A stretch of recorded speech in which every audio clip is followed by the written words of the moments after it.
Hey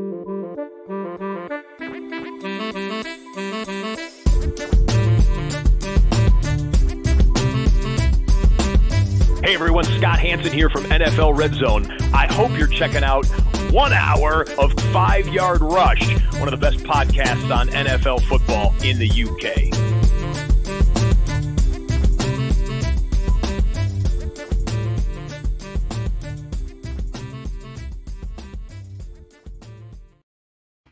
Good morning, Rush Nation. Thank you for joining us for another Good Morning Fantasy Football.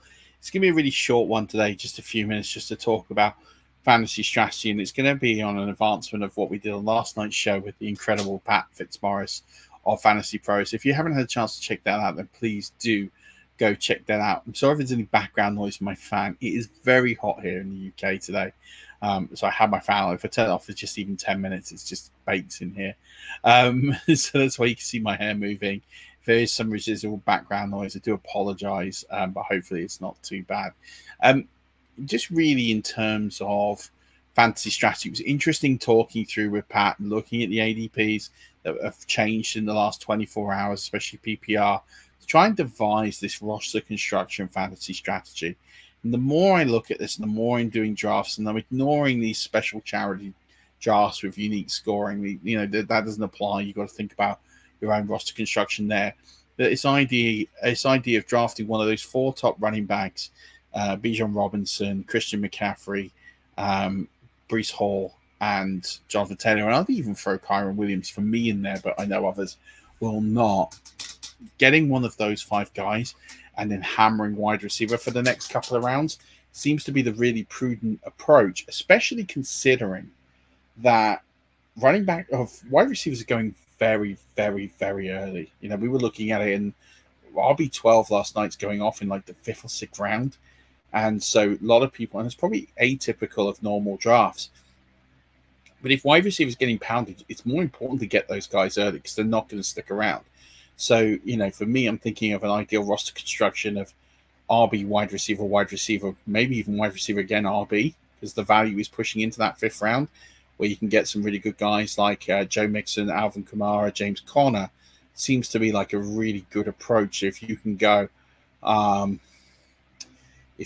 for example, like a Taylor, and then follow that up with,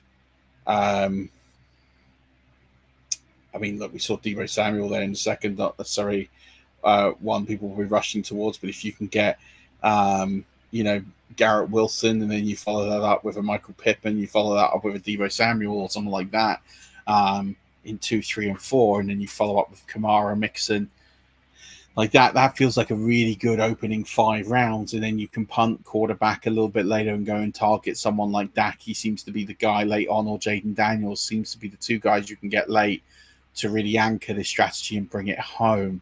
That's, to me, feels like from a roster construction perspective, the route that is going to yield to the most upside and optimism. So that's my initial thoughts looking at the ADP. Wide receivers are going very early. Wide receivers are going very heavy.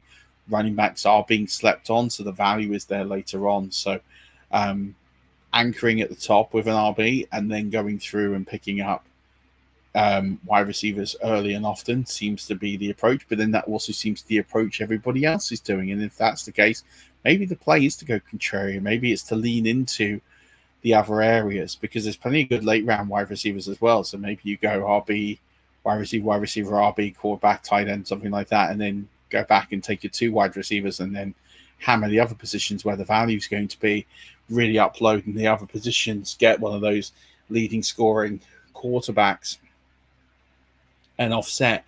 And I think contrarian plays are what you're going to be looking for quite frequently. So there's optimal, but then looking at the ADP, that is what everyone else is doing.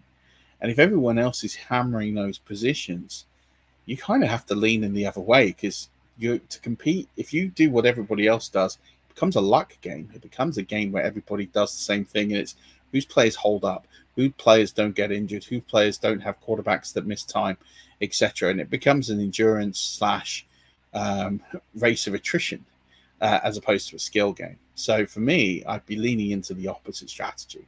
I'd be trying to find the value where it's falling. So if the value, and it seems to be at the moment in RBs, load up on RBs. Go and get yourself 4 top RBs. Put them in the flex spots. And then that way, when you've got the most volatility at that position, you have the most insurance at that position, because you've still got guys you can plug in as your starters, bye-week cover, etc. You're not losing those guys. That, for me, feels like going contrarian works. I think if you do what everyone else does, you're going to struggle. That's how I always play the game. I'll play the game on variance. I'll play on where I think the ADP value pockets are. It seems to be there's a huge one of wide receivers in the 3rd round, in the 4th round, and that might be the round to go and get your RBs, and then follow up and get guys like Deebo Samuel where they have been going in the 5th round. I know last night's ADP says he's in the 2nd. I've yet to see a draft where that happens. Go and lean into those guys and go look elsewhere. I think it's really interesting to lean against what everybody else is doing and go contrarian. If everybody else is punting tight end, go lean into tight end. If everyone's punting away from quarterback, go and lean into quarterback. Go and get Josh Allen. Go and get a top guy.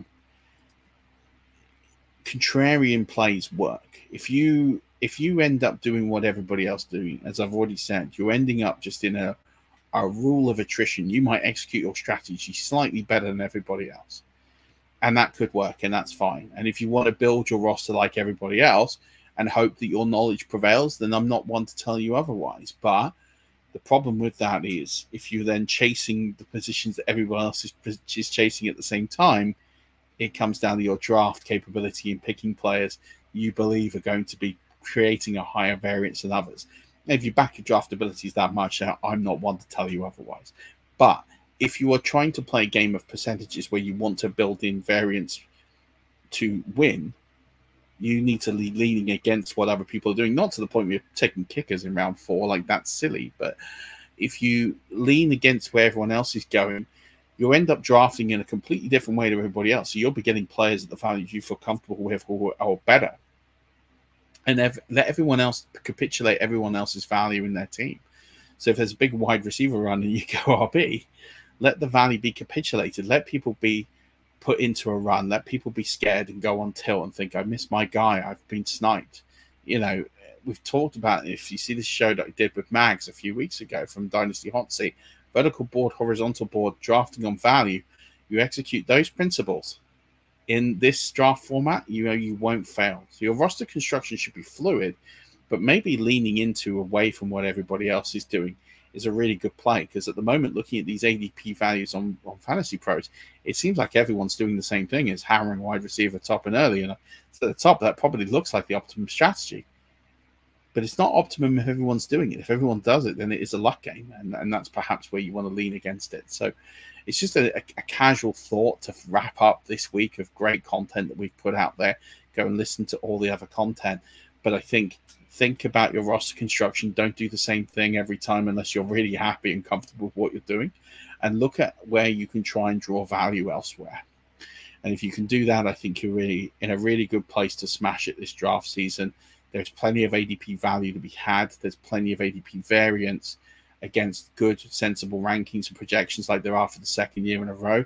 So lean into that variance. Lean into the contrarian plays and try and find different ways of getting to your objective and building the roster that you want. And it might not be necessarily how you want to start your roster build, but if you finish it in a really strong way, you'll execute your plan brilliantly. So that's my advice. Quite top line, quite short.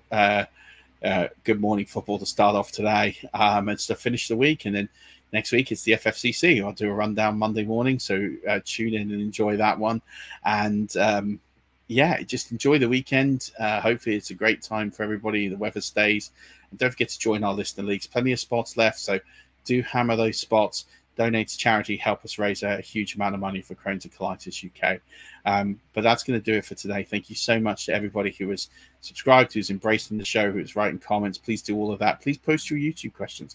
I'm happy to take questions on here as well. So thank you, as always, for everything that you do. And don't forget, enjoy your weekend and keep rushing.